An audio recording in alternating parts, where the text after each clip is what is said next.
Did you ever eat Bugles, the chips? I love Bugles. Did you do what everybody does? You put them on your fingers. This guy here recently, Uh-huh.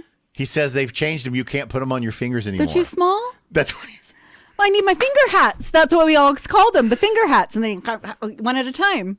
He literally reached out to Bugles on social and said, thanks for ruining my childhood. Truly, though. He can't get the Bugles on his fingers anymore. That's a bad move by Bugle. They need to pull a Cracker Barrel and widen those babies out again. It was so much fun. You'd put them on, you know, and you'd go, "Argh." I mean, they were great. Use it and just barely touch your brother with them and just annoy the crap out of him. Yeah. Oh, I'm with the guy on this one. Yeah.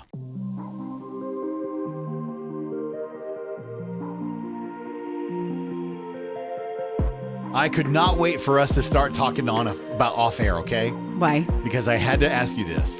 Did you know you could get adult toys at Walmart now? You brought this up the other day. Away. Why? At Walmart. I've seen them in there before. They're in the section with other personal items. So I've seen them in there. No, they're actually just in the health and beauty section. It's not like they're in their own little section. But that's where all the other things, the other, I'm not going to say it, but there's other things in that section that are all health products as well. Okay. You know what? I mean, you know, if they're personal massagers, Jeff. No, they were not personal massagers. Okay. I'm just telling you straight very up. Personal. This was like I walked into Spencer's is what I was thinking, or worse. Well, Jeff, don't walk into those other stores then, because I went in looking for a gag gift not long ago. At Spencer's? No, on one of those other ones. Well, I would tell you Spencer's has changed because they actually now are like those other ones. Okay, well, yeah, I went into one of those other ones and I was shocked to find all of the things that they have. I haven't planned for a bachelorette party in a while, so I hadn't been to one in a while. And wow, there's a lot of ingenuity. I'm going to call it ingenuity there. Things I would never, ever, ever even think of. I was like, oh, okay, there's a whole line of that product. Well, so, the reason I brought that up is because it was a whole series with, we're, walking through there and I see them and I'm like, wow, okay, so you can get them now. And then just a little bit further down, and again, they were in a locked case. Another further down, there was another locked case, and they had, electric razors in there. Yeah. Okay, this is what I found funny too. So I see a Braun razor, which is what I use. And I was like, man, I wonder how expensive those Brauns are because I haven't bought mine's been around forever. Right. $200 or more. Okay? Dang. But it was just sitting on top of the locked case. Inside the locked case was a $45 Remington razor. I'm like, wait a minute, shouldn't it be reversed? You would think. I wonder if that's just based on what is most stolen, but I don't know why. Maybe it's one of those things. We see people. We read the Florida Man stories that still. Maybe it's because it's under a certain amount. That's why they want that. Is because they're trying to avoid some sort of different charge if they get caught with it. I don't know. Look at you coming up with a really good reason because I was like, did somebody just mess up? I truly have no idea. That doesn't make a lot. Well, in my brain, that should have been reversed. Well, at Walmart you can get everything you need. Is what we found out. Yeah, literally. 24 hours. There's a fruitcake and they're there to help you out. So everybody's learned now. Maybe that information's helpful to somebody. Did you know? I think it's funny. I was like, do you have something really good to start with? And you're like, yep, I got it. And that's what it was. Well, because I just was not expecting. I kid you not. I literally just was looking around and waiting on the wife. And I went, oh, wow. And then I looked again and I was like, wow. Yeah. Okay, Jeff, I have something totally different. Okay. You are a parent, but your kids are grown now. Yes. So they're out of the house. I have a question for you that I observed at a Christmas program this week. Do parents, at some point, when you got the loud kids in the house, when they're at that phase, do you just become immune to annoying sounds? Do you not hear them? Because I am not immune to them. And this kid was driving me nuts, and he was sitting right next to his mom who did nothing. It was like it didn't register to her. And I was like, I don't think she hears it. I don't think she does. Okay. Here's where I'm always very careful because everybody parents different. Okay? Right. Of course. I don't think there's a right or a wrong. I really don't. Yeah. I'm not judging. I'm just curious. No, I know. I don't think but anytime you start talking about parenting, it sounds judgmental. Right. I'm just telling you that's not what my child would have been allowed to do. There was a handrail that was loose, and he just kept scooching it back and forth so it'd go, and then he had a little piece of metal that he just kept hitting up against the handrail. Every time anybody would clap, he would hit it up against the handrail and then just keep going. I'm like, yeah. It didn't faze her at all. And I was like, I think she's a mom that has become immune to the sound in her house. It's not loud enough to even catch her attention at this point. And I thought, God bless that mom. Yeah, because they were right at that age, and I could tell those two boys had a lot of energy. She had her hands full. So I think she just clips out a certain decibel level, and it wasn't at her level yet. See, I didn't ever want to be that parent. I mean, even with the grandkids, I didn't want to be that grandparent. I didn't want to be the one that, either A, really didn't hear it or had just gotten so tone deaf to it you didn't. I mean, I was always like on the other side, probably hyper more conscious about it. About just, oh my gosh, please don't make too much noise. Okay, so it's just a different parenting style. Yeah. Okay. Didn't say it's right and wrong. I just want to be able to turn my annoyance hearing down so it doesn't register to me. Is there any way to get that without actually? That does not work. Exposure therapy to loud children constantly, because I don't want that. Yeah, you either do that or you have to leave. I mean, and you were probably at a function that you couldn't leave. It's so like, oh my goodness, child, please yes. stop. Another observation that I made while listening to podcasts is a lot of times I hear that, and I'm wondering if it's because I'm listening to people that are around my age, but they'll say something or they'll think that the conversation's going off the rails and they'll say, well, this is good radio. They call it radio every time. This is good radio or this is bad radio. They don't refer to it as podcasting. They always say radio. But I'm wondering if it's because I'm listening to people in their 40s. They're almost exclusively all in their 40s somewhere. So when you refer, it hits you. I'm doing radio. Even if it's a podcast, that's just what you grew up with. And I'm wondering if like younger kids are going to say, oh, this is bad podcasting because that's what they grew up with. But every time they say great question. It hits me weird because I'm like, you're not on the radio. No. You're doing a podcast right now. This is not radio. But they all say it and nobody catches it and they just roll right along. Everybody else in the conversation's like, yeah, they get that. So wow. I was just curious if I'm going to keep an ear on that when I don't listen to a lot of younger people, apparently. But, well, if we have any youngs that are listening to this, okay, hit us up on the comments down there and tell us what you, like, do you say that or is it just do you refer to podcastings as like radio in that form? Like if you asked them, they wouldn't say they did radio. They'd say they were podcasters. But when it flows off the tongue, that's good radio, that's bad radio, whatever. I'm like, oh, that's interesting. They just refer to it as radio, but it's not. I love, too, since you brought that up so I keep going down these rabbit holes. Not really with the podcast. Well, I guess it might be a podcast. So I can't remember the guy's name. It's one guy that does these reactions to music videos. Mm-hmm. I mean, a ton of people do them. Right. Yeah. But the latest one I saw was he was talking about the Bee Gees. And he didn't even know that the Bee Gees were guys. He thought they were ladies. Because they're so right, falsetto. The falsettos, yeah. Yes. But anyway, I think it goes back to what you're saying. It's like they didn't know that. They didn't really understand that it was guys. They don't understand the era. Yeah. I mean, because in the video of Too Much Heaven, which is what he was listening to, they're wearing 70s clothes. And 70s clothes, by the way, if you don't know, were real tight for guys in jeans. Well, especially the Bee Gees. They had a whole look. And they had the pants. things up front. Of course. And he couldn't believe it. And he said, it's got to be fake. And I'm like, no. That was the style. That was for, the 70s. For artists, back then. So, it was just an interesting observation. It is. That's bad radio, good radio. Bad radio, good radio. I don't know if you saw this, too. I was checking the trendings. Mm-hmm. This is too funny. So this guy had this reaction. Did you ever eat Bugles, the chips? I love Bugles. Did you do what everybody does? You put them on your fingers. This guy here recently, he says they've changed them. You can't put them on your fingers anymore. They're too small? That's what he said. Well, I need my finger hats. That's what we all called them, the finger hats, and then one at a time. He literally reached out to Bugles on social and said, thanks for ruining my childhood. Truly, though. He can't get the Bugles on his fingers anymore. I'm going to have to try him again. Yeah, finger hats were the best part. And that's what he called them. And people on socials, everybody knows. By the way, that didn't know, were going, I love that they call them social hats. That's what finger hats. That's what you call them. That's a bad move by Bugle. They need to pull a Cracker Barrel and widen those babies out again. It was so much fun. You'd put them on, and you go, Rrr. I mean, they were great. Use it and just barely touch your brother with them and just annoy the crap out of them. Yeah. Oh, I'm with the guy on this one. Yeah. Speaking of things that were trending, I did see this story. People are letting their parents manage their online dating accounts. Did you see this? Are you going to let your parents manage yours? I understand the strategy in this. Okay, so help me out. Okay, so basically they're just Gen Z continue to look, just not having any luck on the dating app. So, I mean, at some point you're like, maybe it's me. I need to get another person involved. Who do you trust? Your parents. Mom should be able to pick out a good suitor.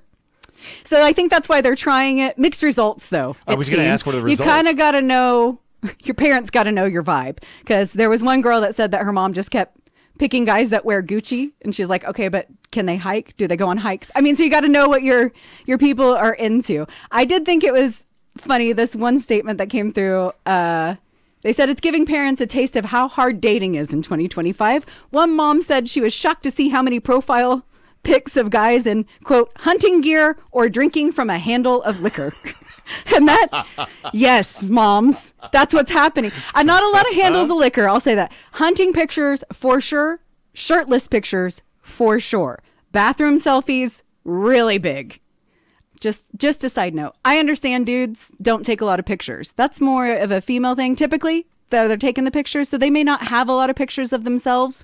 And so what they do is they stand in the bathroom, they take 5 pictures of themselves in the mirror and then post basically all the same picture. And it makes me think, do you not have any friends? Do you not leave your house? You have no other pictures of you doing anything other than standing in front of your mirror, wearing the same outfit, clearly taken at the same time. Like, wow. I'd like to see something about your life. Surely you've got a picture with your dog or something. Like, there's got to be another picture of you around right. that exists for you to put on there that shows me something about your personality and your life and what you enjoy, other than taking bathroom selfies. I just like going to the bathroom and taking a picture. A lot of people like that, apparently. They like taking off their shirts, and they would really like you to see their hunting trophies, whether that's fishing or, deer or whatever. That's big.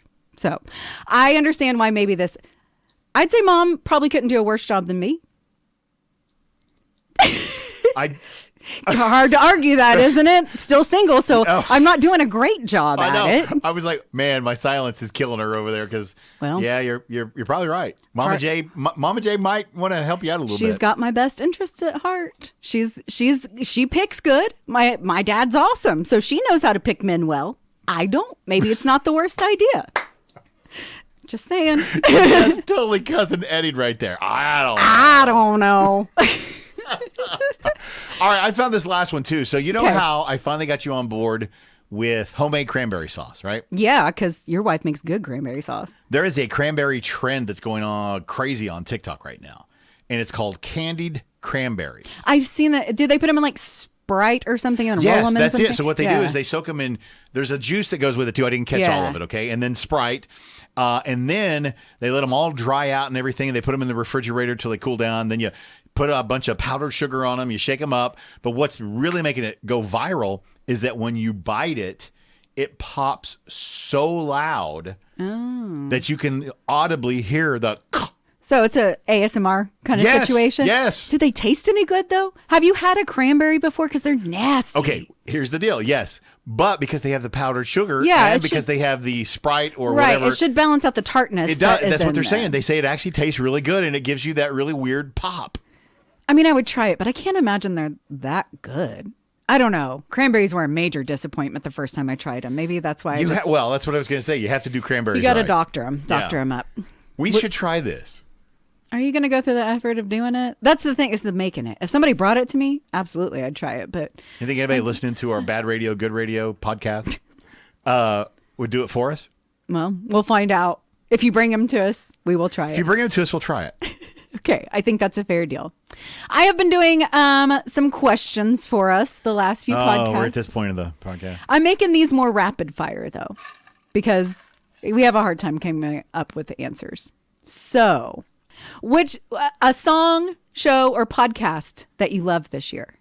Did you discover any new one? The Grimm podcast? The Grimm podcast. You knew it. You knew it. I'm sorry. I'm addicted to it. I love the fact, too, that my algorithm now is popping up people that are talking about, I didn't think this show would still land good on 2025, and I'm loving it. That just popped up yesterday. I thought it was going to be one of those really bad CW shows, but no, it's really good. I'm like, yes, justification. I'm glad you have your Grimm podcast. I love it. What it's about very you? nerdy about you. The show is Pluribus. Love Pluribus on Apple Plus. So watch that. The podcast that I recently discovered that I'm really loving is called Beth's Dead. And it's about some podcasters. Of course, we're doing their show. They developed kind of a parasocial relationship with one of the listeners. And then that listener started writing in. And then they started talking more. And then it was kind of a catfishing situation. And things go sideways. And they're kind of digging into, they figured out who it is. It's a very like a public figure that's a professor at. So it's very interesting. Like, are they going to confront him? What's he going to say? What's his excuse for catfishing? That he created like multiple different personalities to catfish this person. It's fascinating. So that actually sounds good. It's called Beth's Dead. It's put up by Armchair Expert, and it is excellent. Let's see. All right, let's do some easier Christmas rapid fire questions. How about that one? Okay, all right. Real or artificial tree? Real. Even though I have an artificial, I still love real. I agree with that. Real's the best. White lights or colorful? Oh, white lights. I'm going colorful. And I used to be different. I used to like the classy tree, but now, I mean, we always had multi when I was young. And so it's nostalgic and I like it. Okay. First Christmas song you play every year. You mean for work or in real life? In real life. This is the thing. It's All I Want for Christmas Is You. That's the one we play. That's what we play on Magic every freaking year. That's why I'm like, I don't think we need to tell them that one. But when you sit down and you're like, I want to hear some Christmas music, what's going to be the first one you put on? You know what? I don't have one that's always the first one. I have a few. So it could be like Pentatonics. Okay. Trans-Siberian Orchestra for sure. Okay. It doesn't surprise you. Michael W. Smith. Angels We Have Heard on High. For King of Country's Little Drummer Boy. I mean, there's a few like that that I kind of just float around. Okay. I used to work at a Christian station, and we had a bunch of really different Christmas music, so I always gravitate towards ones that are a little harder to find that we only had over there. Yeah, like the Cleaning Man. Cleaning Man is one of them. Fleas on My Dog is one of them. Yo Ho Ho. Love me some Yo Ho Ho. You're laughing at me like that. But these are my favorites.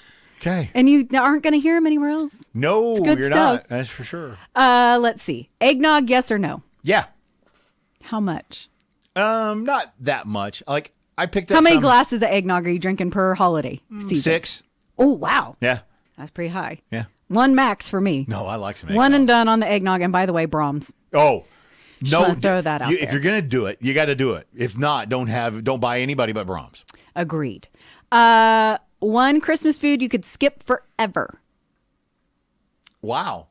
Honestly, I'm just gonna say we have really turned the corner as a family, and I'm loving this.